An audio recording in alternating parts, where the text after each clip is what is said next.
everybody, Reggie Time here, making my first video for a while in association with Microgrinder. I've been making videos on and off for Microgrinder for quite some time now.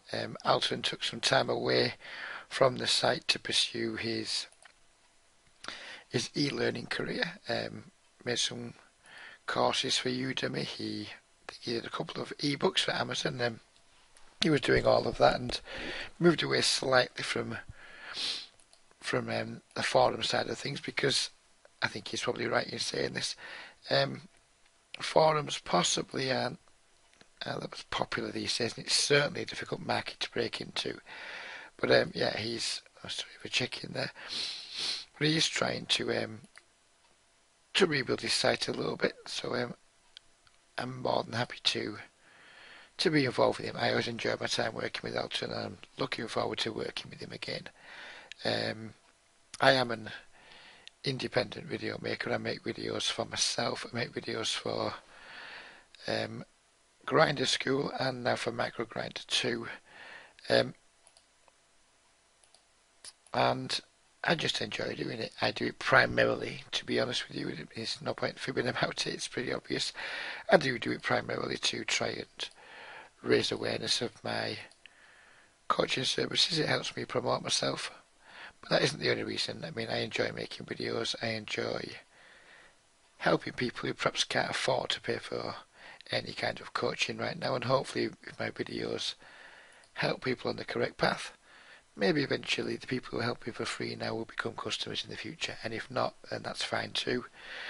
Because it's nice just to be nice sometimes, and just to share. I got an awful lot of free assistance, or rather cheap assistance, when I was first learning to beat the game. So it's nice. It's nice to do it the other way around.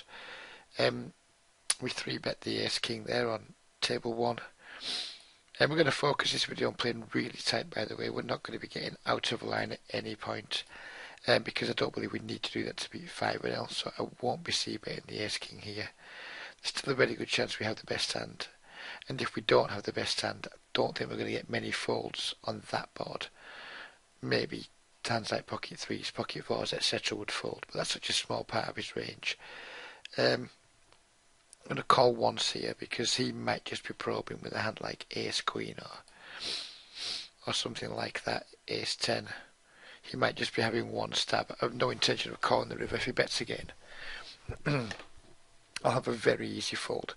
I called there specifically because I felt there's a very good chance that I still had the best hand.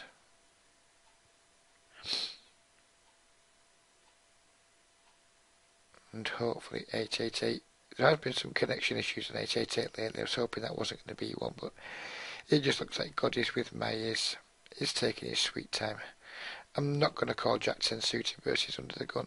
It's a really nice hand, but versus under the gun it's not going to play too well. So I'm just going to fold it. I'm going to check back here. Table 1, don't expect to win too often, but I expect to win some of the time.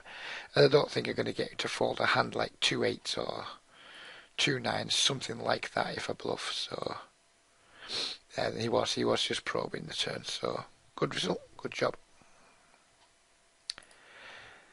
This is why in micro-stakes poker we can sometimes call some turn bets, as long as we are very cautious against paying off on the river. Just plan ahead in your hands.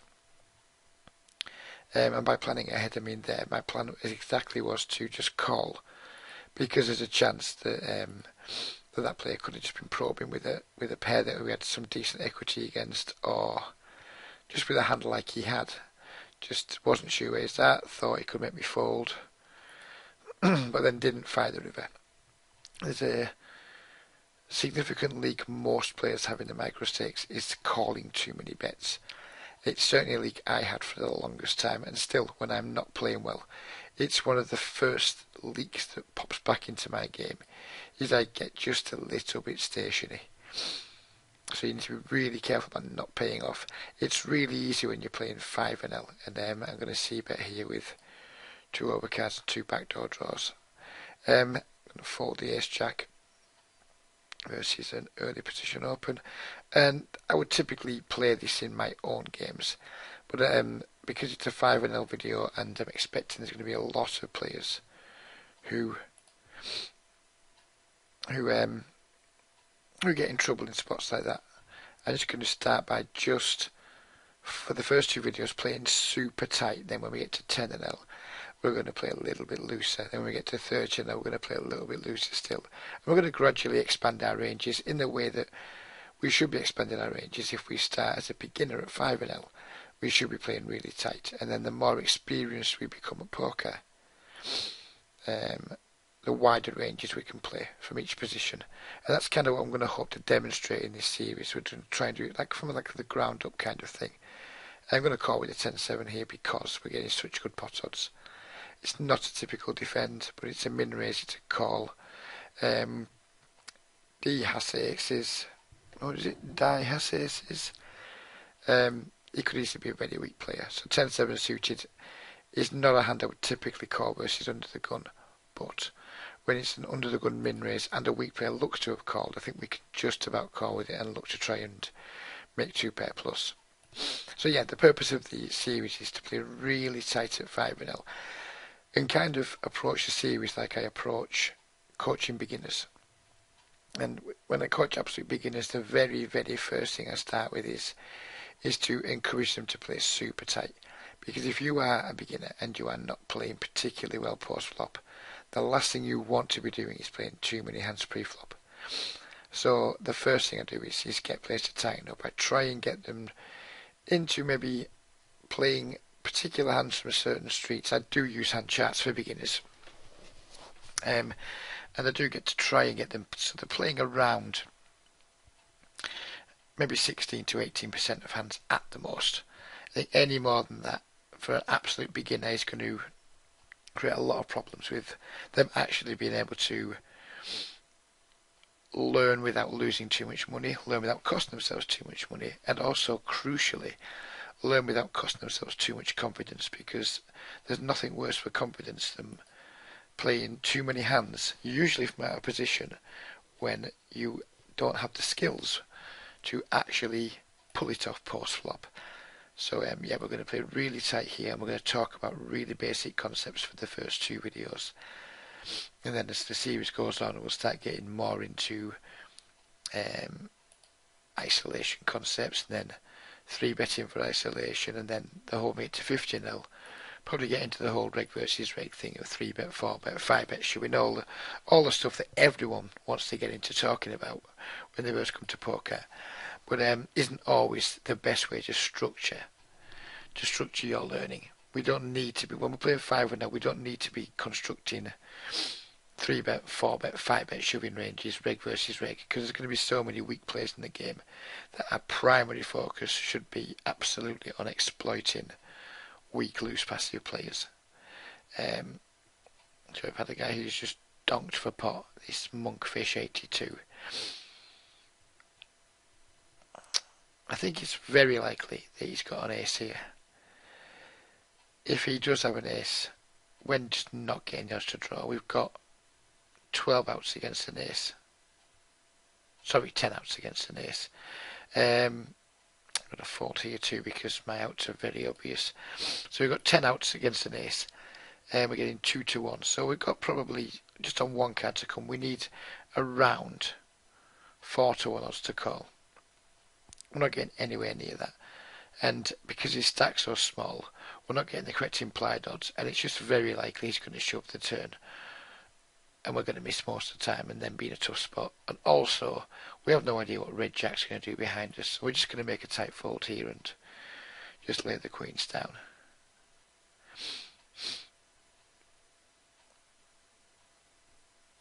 For any higher stakes recommended, by higher stakes I mean 10-0, 25-0, 50-0 type regulars watching this video, you will be tearing your head out at how tight you're going to find me playing. But please just to be aware that the first two episodes of this video are aimed very much at beginner players or players that are significant losers in the game that are now just saying, right, that's it, it's time I put my socks up and started learning poker properly to play well.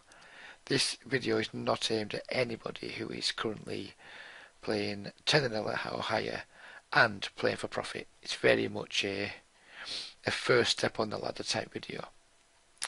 So please save your energy by typing abuse at me and tell me what nit I am.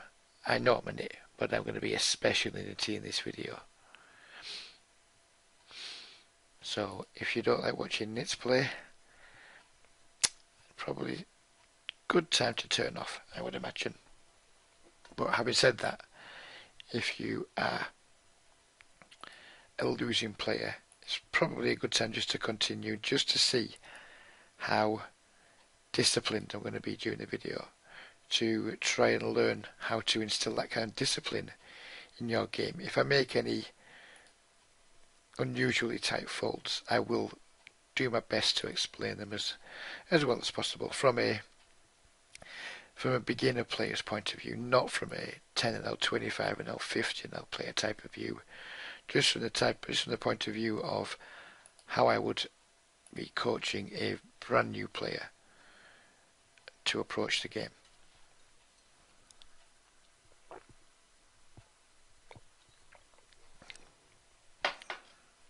So if you could hear any slurping there, I was just taking a drink of my juice. It's been quite a warm day and I'm somewhat dehydrated.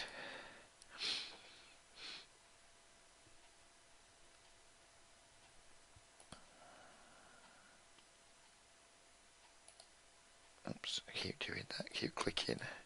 I haven't played an 888 for a little while because there's been a few different bugs with it and a few other small issues that we don't need to talk about. But yeah, I've been playing mostly on Unibet and Sky, so I may end up clicking the wrong button sometimes, hopefully not. I'm going to c-bet here because I think we can definitely get him to fold a significant portion of his range here, which we're going to be quite happy with. And then if we do get caught, we have 2 overcards and some backdoor draws. And just for anyone that doesn't understand what I mean by backdoor draws, I'll pull the replay right now. There we have a backdoor straight draw because we can make a straight with a 10. And we have a backdoor flush draw because two cards coming running clubs would give us a flush. So when you hear somebody talk about backdoor draws when you're reading forums, this is what they mean. A backdoor draw is something on the flop where you just have, like for example here we have 3-2 a straight, so we have 2 more cards that could complete our straight. Or, sorry, I'll bring it up again. We have 3-2 a flush with the 3 clubs. So 2 clubs coming running clubs, 2 backdoor clubs would give us a backdoor flush. So so that's what we mean by backdoor draws. I will try and explain any terminology as I go along, because I do know that quite a lot of players get a little bit lost with the terminology when they're trying to read strategy posts on forums, and they may be a little worried to ask about what does backdoor mean or what's a gutter. A gutter, for example, is just when you have, say, 9-8 and the flop comes 6-5-X. A gutter means you just got a gut shot. It's just an abbreviation of gut shot. You got a call here with the ace queen. A lot of people will be tempted to re-raise there. But I think versus under the gun, 3-betting ace queen, which is just another 3-betting, another term for re-raising. 3-betting ace queen. We can definitely get lots and lots of value for it, but we're going to miss a lot, and then we're going to miss a lot and not know how to proceed post flop. So for the time being, we're just not going to be 3-betting hands like ace queen versus under the gun. Under the gun is just the first person to act in a hand before the flop. So now he's bet the turn. We have top pair, top kicker, and a nut flush draw. So our decision here is: do we want to raise or do we want to just call? The merits of raising would be we could get him to call with a worse queen, we could get him to call with just the king of clubs, so we can definitely get value. The reason not to raise is if he's bluffing, we kind of have the board absolutely crushed, and he might continue to bluff on the river, so I'm just going to call here. and the 5 is a really quite a good card for us. It shouldn't improve his range at all. And now our decision again here is, can we raise the river for some thin value from hands like King Queen, Queen Jack, etc. And I think we probably can. And this is quite thin value.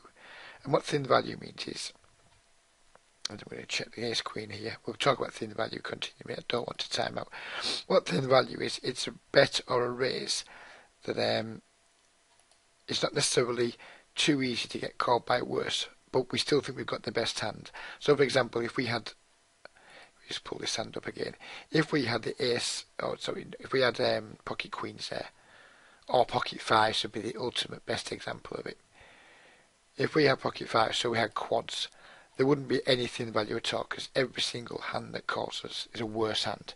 If we had queens full, it's a tiny bit thinner because we could lose to quads. If we just had a flush, we could lose to a full house. If we just had a 5, we could lose to a flush, etc. So what thin value is just, it's when we have a hand that we think is the best hand, but there aren't too many worse hands can call. And then we need to decide, can we still get value? Can we get called enough by a worse hand to make a raise? So the less worse hands there are that can call, the thinner our bet is. So that's what thin value is. And there I decided we could raise with thin value because the pot's small enough and my raise was going to be small enough that he could absolutely have called there with a hand like King Queen or Queen Jack, or who knows, maybe even Queen 10, Pocket Jacks, that type of thing. We can represent a lot of missed flush draws there.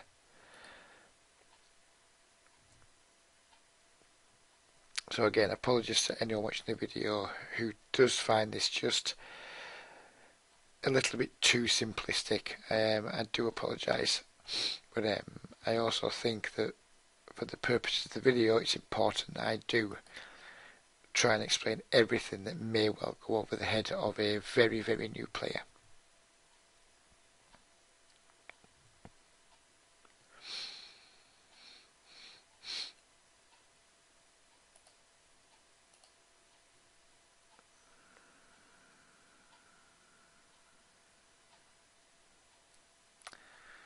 Shame when we don't get re-raced with the 2 aces.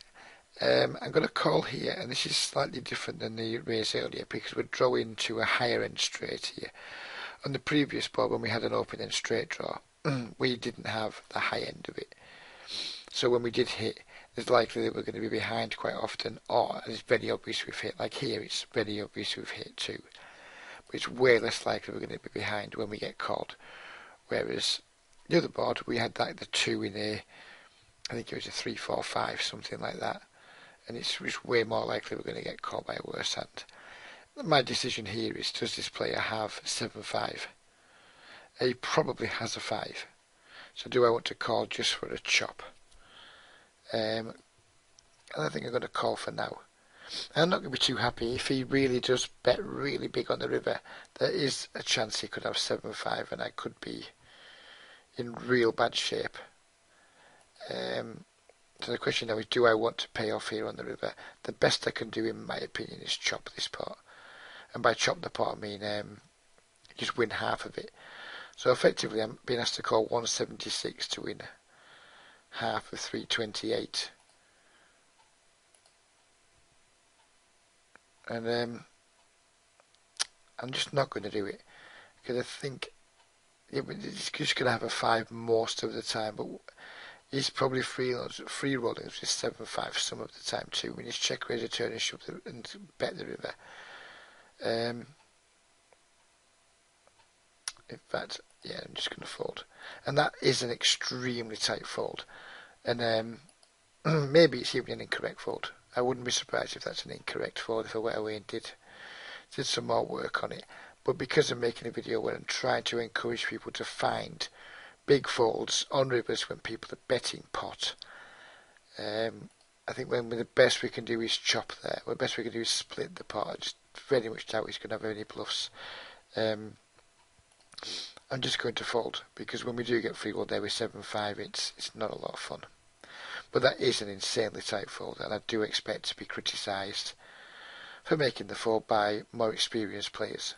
But again, this is aimed at less experienced players, and I am trying to encourage people to find some really tight folds when people are putting lots of pressure on, because usually that's going to be the right decision. Here we're just going to bet really quite big. I don't expect this player to fold any pair. I don't expect him to fold an 8. I don't expect him to fold a 4. Who knows? He might even just call with like hands like 8 10 jack here or something like that. So we're just going to bet really big, and this is the situation where we're not going to fold. The 3 is a really poor card for us. It's not beyond the realms of possibility that Hocus Pocus could have a straight here with the 4. But I think he could also just have hands like 2 8s, 2 9s, 2 10s way too often. So again, we're just going for that thin value, and we're going to go all in. And unfortunately, he did just call our re-raise with King 4, which probably explains why he's got that particular fish icon. He's probably someone at higher stakes I've played. So again, that is an example of thin value and how it can go wrong. Because there, I felt there was absolutely every chance I could get called by a worse hand there. But some of the time, they're just going to turn up with a hand that you think they shouldn't have, and you're going to get frustrated. You're going to be looking at that and thinking, wow, this. You're going to think all these bad things about people. You're going to think he's a moron, he's an idiot, and you can't allow yourself to get too frustrated by it, because you want to be playing against these types of players. Because these are the people who long term you're going to make all of your profits from. I'm not going to call this river. If this player bets again, I'm not going to call. The plan was just to check for the river there, because I don't think he'd bet 3 streets with too many hands that are worse there. Maybe ace jack, but I think quite often he would check ace jack back too. And let's see what he did actually check back. Pocket 10. So exactly the point I made earlier. People will frequently fire 2 bets. The flop and the turn with reasonably weak hands compared to the board, or relatively weak hands compared to the board. It's not that frequent that they are they're continuing that aggression on the river with worse than top pair very often. Maybe if they've been betting a busted draw all the way, possibly then, but on that board there weren't really too many draws he can have as the under the gun raiser. So with that in mind, my plan was definitely to check fold the river.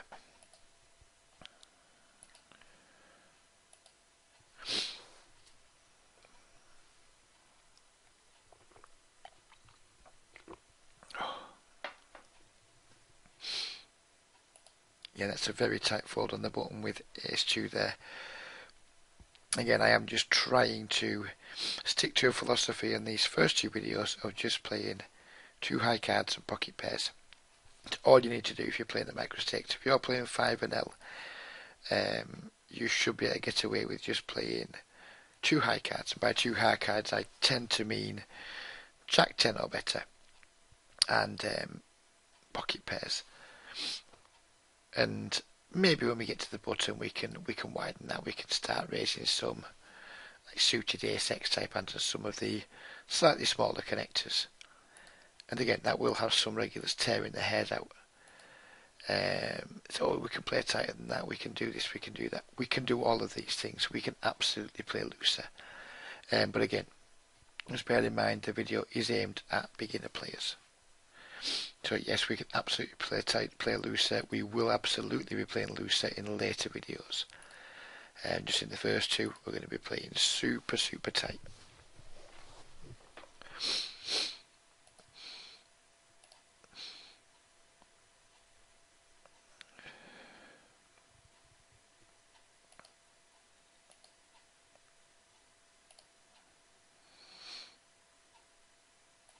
The reason I've chose Snap to make the series 2 is that unfortunately most players these days want to play speed poker. People don't want to just play regular tables anymore. I think it's a shame, and I think it's something that more people maybe could and should be doing, is just table selecting and playing micro stakes. But so table selecting and playing slightly higher stakes is my one of the methods I prefer to try and coach into people once they become winning players.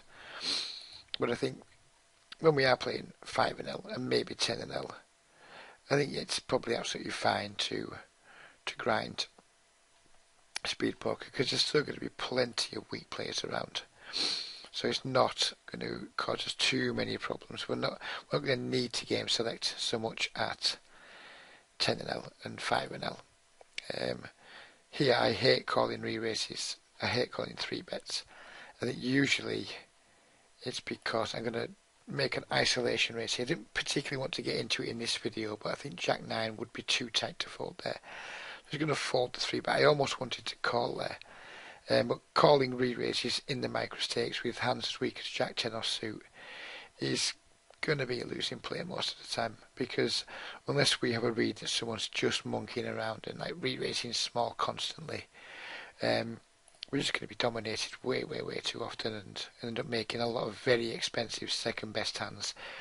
If we have two aces there and you can afford the Jack 9 now, he probably just has aces or kings or something like that. It's a spot where we could limp along once our post-flop play gets a little bit better. Yeah, we think we can limp along for now. I don't think we need to isolate here. Yeah, but just to touch back on the point of calling re-raises with pretty weak hands, we think, oh, it's a small raise, we're getting the right price to call, etc. But reverse implied odds can be pretty disastrous there. And by reverse implied odds, I mean the chance of us making a second best hand and losing a lot of money with it. Implied odds are if we have a hand like pocket twos. We call a raise with them hoping to hit a 2 and stack somebody when they've got an overpair. They're implied odds. Reverse implied odds are the opposite of that. It's when we call with a strong but not great hand and someone has a better hand than us and we end up making like a pair of jacks and they've got two aces and they bet and we call.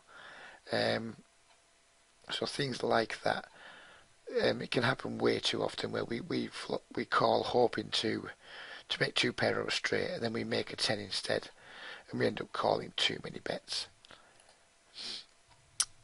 I think that's what's going to happen too often when we do have a hand like Jack 10 there and we call 3 bets. I don't think there's any chance we win this pot here, and we're not going to get a chance to find out anyway. And yeah, we're just going to fold. And for the whole video, you'll have noticed I am playing insanely tight, and it looks like nothing much good is happening. You know, we've made a couple of hands, and then we've been unlucky with the queens, for example. But you'll see, hopefully, some point in the video, we'll get a good hand and we'll make money off it, and you'll understand that the micro stakes, you'll hear a lot of people saying at poker, we need to have an aggressive image to get action. That isn't the case, in my opinion, at the micro stakes. You just need to get good hands and then just hope somebody makes a pair or something like that, because that's all you need to do to win the micro stakes. You need to make some good hands and hope somebody has something, and then just value bet. There's nothing much more to it than that. Particularly nothing, there shouldn't be more to it than that for you as a new player. You should only be looking to just try and make strong hands. We can talk about all the other things that makes poker way much more fun in the later episodes. Right now we're just trying to make top pair or 2 pair plus and start to get value and just fold if people show more aggression than we're showing. So for example, if we raise 2 jacks here and the flop comes down, say 7, 8, 9, and we c-bet and somebody raises us, we're just going to fold because people tend not to raise unless they've got 1 pair beat. I mean, clearly we're not going to fold here to Diaz aces, and he just does have aces, which is quite an apt name for him. I mean, we clearly can't afford 2 jacks there, and that's just unfortunate that we've had a hand that we can call with. But you'll see that an awful lot in the micro stakes where people just whenever they're showing aggression pre-flop or post-flop, and by aggression I don't mean the first raise. I mean if you raise and somebody re-raises, or if you bet post-flop and somebody raises you, you really will be well advised to just you'll be very well advised to just fold to that aggression and not constantly pay people off. It's too easy at these stakes to satisfy your curiosity because it's not a lot of money. And I imagine to almost anybody, 25 cents, for example, not a lot of money. In the UK, it's what, 15 pence. You can't buy anything with 15 pence. And I am going to call here because we do have a good chance of having the best hand sometime. And if we don't, we have a draw. The Queen's actually quite a good card for us. In terms of, it means he's less likely to have one in his hand. But it's a bad card for us because it obviously completes a lot of draws. So we can't get any value here. So again, I'm just going to check fold. Because I don't believe he's going to bet a 10 here. I don't believe he's going to bet ace high. He may bet ace high sometimes.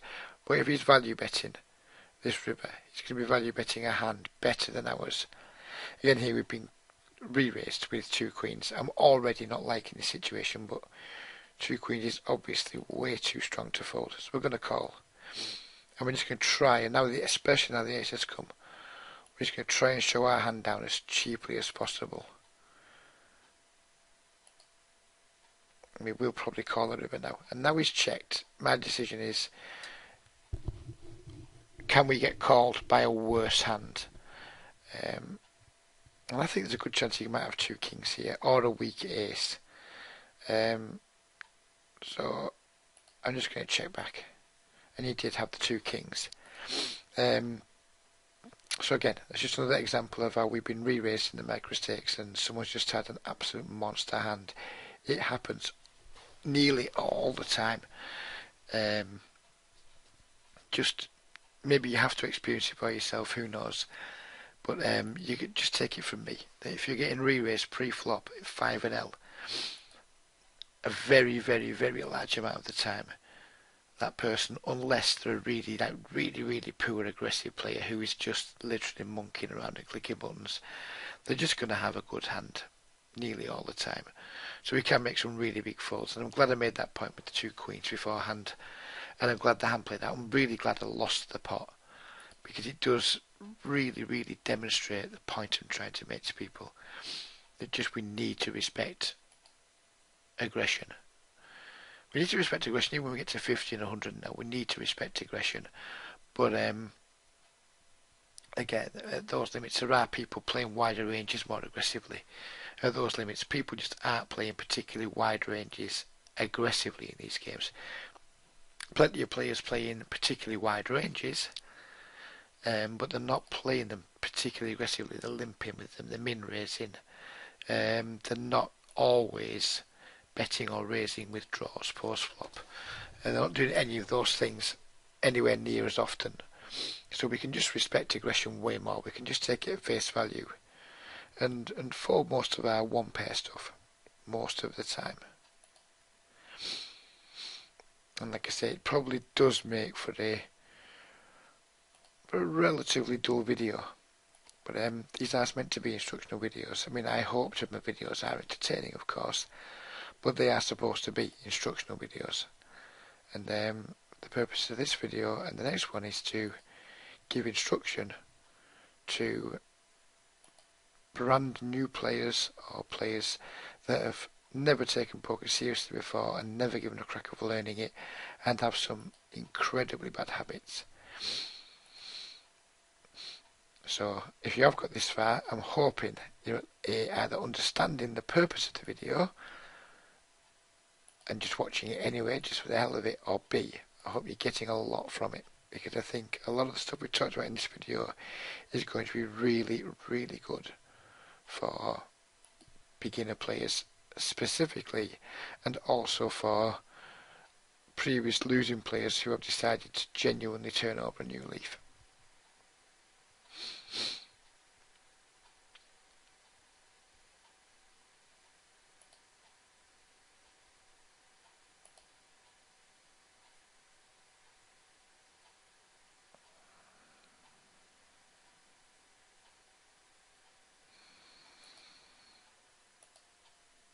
Just to touch on the point we talked about earlier about these fast forward games, even the bad players play better in fast four games. So if you aren't playing fast four games right now, you are a Micro 6 player who is just playing regular tables, please don't watch this video and think, wow, I need to be playing fast four games. You don't need to be.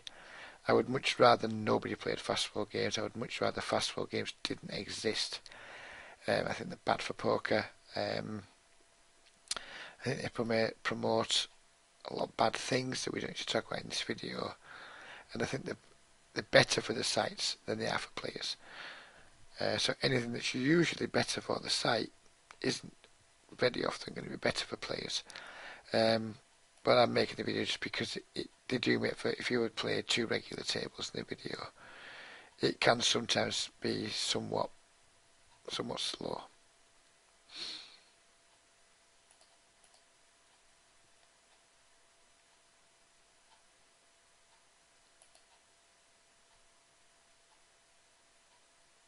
I'm going to c-bet my ace queen here because we can have a lot of king x. We have a good shot to the nuts. We have a backdoor straight draw, so we can get quite a lot of folds.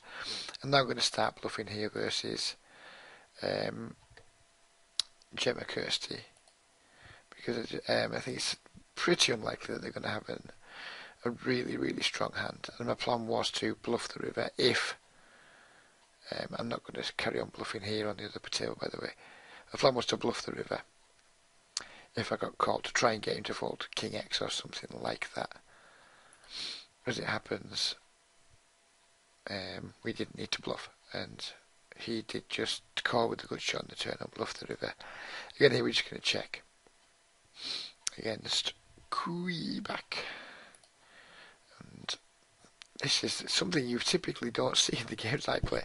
It must be maybe the 6th or 7th time that people have just made some massive overbet shoves. And please, when we're just in that, for example, because it's something we haven't talked about, I've talked about everyone usually having, well, not everyone, but most players having the really strong hands when they show unwarranted aggression. Please don't see that 7-5 and use it as an example of saying, well, wow, come on, they can turn up with 7-5 here, so we need to be calling with X, Y, and Z. Please don't. I would not have called that bet had I just had one pair. I would have folded, and he would have successfully bluffed me. But overall, against those type of overbets, we're fine folding most of our range. We're just looking at river the nuts. Here I'm going to keep value betting my pair of 10s with the intention of folding to a raise. A 7 is not a particularly good card on the river. I'm not happy with the 7. He can have an awful lot of 2 pairs now. He can maybe even have some straights. 4-6 got there, for example. 9-6 just got there.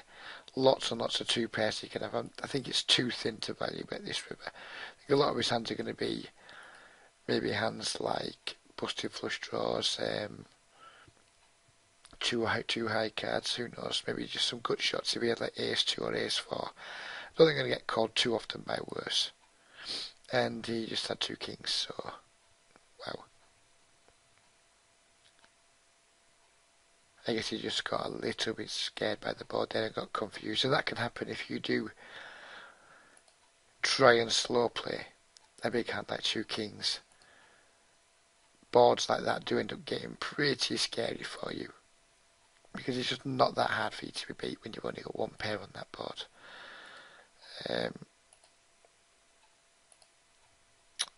So yeah, and if you do see things like this, I'm not going to be making any notes, because I mean, after the second video, I won't be playing 5-0 anytime soon, so I won't be making notes. But if I was, I would be noting there that the guy just limp called pocket kings, then slow played the flop, and then just obviously got himself a little bit confused, because I'm presuming at one point he was wanting to consider maybe going for a raise in some description, but then as the board kind of was pretty connected, he probably just lost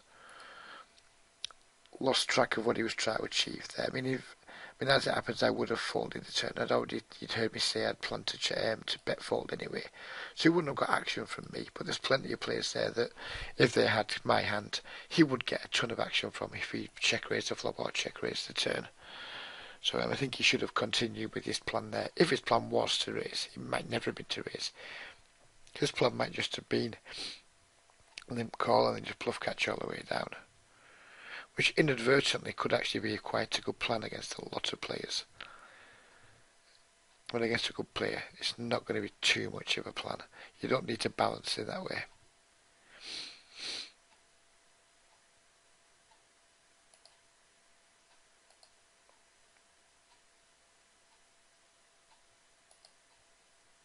So anyway, I think for a first video now, I think this has been long enough. Maybe some of the extra videos in the later season of the series will be longer because we'll have more to talk about. We're getting more interesting spots, but I don't think we need to make 2-hour-long videos of me just doing an awful lot of folding.